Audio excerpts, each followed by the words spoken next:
নদিয়ার রানাঘাট বিধানসভার উপনির্বাচনে প্রচার করতে আসলেন বিজেপির রাজ্য সভাপতি সুকান্ত মজুমদার।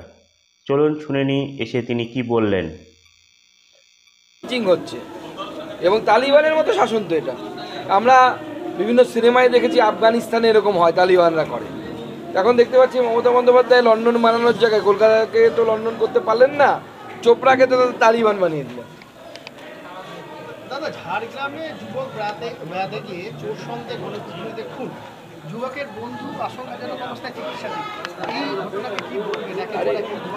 ঝাড়গ্রাম কলকাতা মোবাইল চোর সন্দেহে খুন, কোথাও কুচবিহারে মহিলাকে বিবস্ত্র করে মাটিতে ফেলে রাখা হচ্ছে, চোপড়াতে মহিলা এবং তার সাথীকে নিজেদের ইচ্ছে মতো আদালত বসিয়ে সেখানে বাস দিয়ে বাড়ি।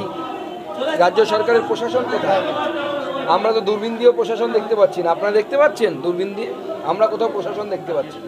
রাজ্যের অর্থনৈতিক স্বাস্থ্যকে আপনি অ্যানিমিয়া বলে রক্ত অল্পতায় ভুগছেন, তাহলে আপনারা রাজ্যেরও সুপারিশ করছেন না কেন কেন্দ্রীয় সরকারের প্রকল্প টাকা আটকে রেখেছে দেওয়ার জন্য?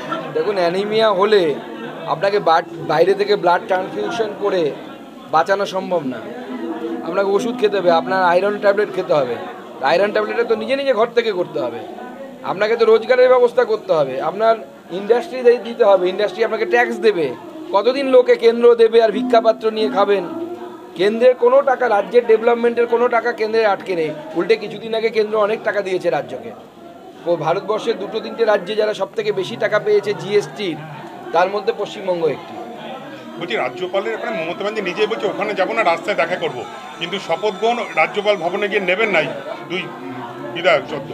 তো এটাই কীভাবে দেখছেন আপনি? মমতা বন্দ্যোপাধ্যায় নোংরা রাজনীতি করেছে, নোংরা রাজনীতি সারা জীবন করে এসছেন, এখনও করছেন। এর বাইরে তো কিছু নেই। এবং যেভাবে উনি গভর্নরের পদকে এবং গভর্নরকে ব্যক্তিগতভাবে আক্রমণ করেছেন, তার বিরুদ্ধে গভর্নর সাহেব উনি বলেছেন যে উনি কোর্টে যাবেন, মানহানির মামলা করবেন। করাটা স্বাভাবিক, অস্বাভাবিক কিছু নয়। বলছেন যে মহিলারা রাজভবনে যেতে ভয় পাচ্ছে, রাজভবনে যা হচ্ছে তাতে এটা পলিটিক্স। আমি তো উল্টো ঘটনার উদাহরণ দিয়েছিলাম। মমতা বন্দ্যোপাধ্যায় বহু বছর কংগ্রেস করেছে। কংগ্রেসে নারায়ণ দত্ত তিওয়ারি বলে একজন নেতা ছিলেন, যিনি ডিএনএ টেস্টের দ্বারা তার এখনো পর্যন্ত একজন অবৈধ সন্তান পাওয়া গেছে। লোকে বলে আরও অনেক আছে, প্রমাণিত সত্য। মমতা ব্যানার্জি তো তার পাশে বসে রাজনীতি করেছেন। তিনি রাজ্যপাল অবস্থায়, এনডি তিওয়ারি রাজ্যপাল থাকা অবস্থায় এসকর্ট সার্ভিস নিয়ে রাজভবনে ধরা পড়েছিলেন মিডিয়ার সামনে। আজকে মমতা বন্দ্যোপাধ্যায় তাহলে সেই এনডি তিওয়ারির পাশে বসে কিভাবে রাজনীতি করেছিলেন? মমতা বন্দ্যোপাধ্যায়কে উত্তর দিতে বলুন। কুণাল ঘোষ কালকে 3টে পর্যন্ত টাইম দিয়েছে, যদি এই সংকট না কাটে তাহলে দিল্লিতে যে ঘটনা ঘটেছে রাজ্যপালকে নিয়ে আমরা আরো 1 ঘন্টা টাইম দিয়েছি ওনাকে, যে উনি করার 1 ঘন্টার মধ্যে আমরা প্রমাণ বের করে দেব যে রাজ্য পুলিশ একজন মহিলাকে জোর করে চাপ দিচ্ছে যে গভর্নরের বিরুদ্ধে মামলা করতে হবে। তার তথ্য প্রমাণ আমাদের কাছে এসে গেছে। দিল্লিতে যে অভিযোগটা উঠেছে, আমরা তো বলছি, তো আমরা দেখাবো যে একজন মহিলা নৃত্যশিল্পীকে রাজ্য সরকার, রাজ্য পুলিশ চাপ দিচ্ছে যে আপনি কেস করুন গভর্নরের বিরুদ্ধে, আমার সাথে এরকম হয়েছে। তার মানে কি? বানানো হচ্ছে কেসগুলো, কনস্পিরেসি। আমাদের কাছে আছে তথ্য প্রমাণ। কুণাল ঘোষ 1 ঘন্টা করার 1 ঘন্টার মধ্যে আমরা বের করে দেবো। হকার উচ্ছেদ নিয়ে কি বলবেন?